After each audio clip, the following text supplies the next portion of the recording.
Bahar patlı gelini, bağlar güller açanı, ter güllerin iyitini, edidir gülüm gülcan. Yanakların enarmay, uzun boyun çınarmay, sen gönlüne yararmay, menden kadallık gülcan. Yanakların enarmay, uzun boyun çınarmay, sen gönlüne yararmay, menden kadallık gülcan.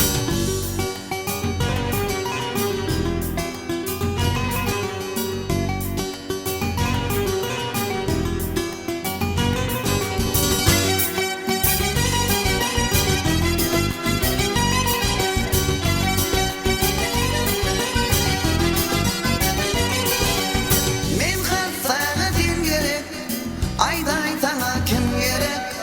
Gözde güzel dur yürek, kara gözlerim gülşen.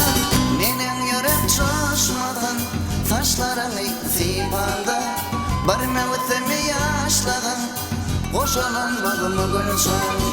Menin yürek çoşmadan, saçlarını çözülende, bir mevsimi yaşladan, koşulanmadı mı gülşen?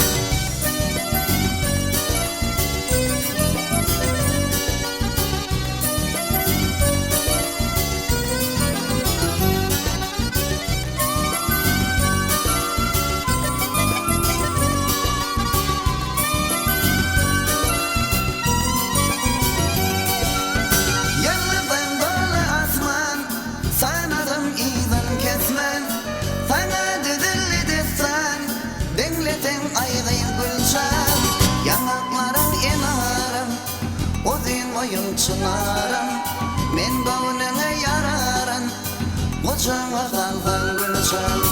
Yanakların enarım, uzun boyun çınarım, men gönlüne yararım, kocağa kalkan gülşen.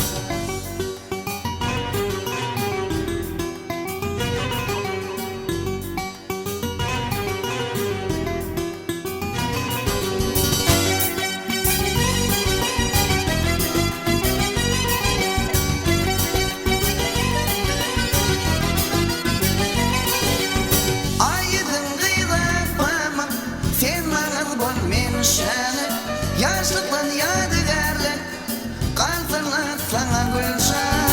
Nenem yürek çoşmadın, bal dodaktan oşandı, bir mevsimi yaşladın, koşulanmadı mı gülşen? Nenem yürek çoşmadın, boynum yedin iskandı, bir mevsimi yaşladın, koşulanmadı mı gülşen? Yanakların enarım, uzun boyun çınarım, men gönlüne yararım, kocağa kalkan gülşen. Yanakların enarmay, uzun boyun çınarmay, sen gönlüne yararmay, menden kadallık gülşen.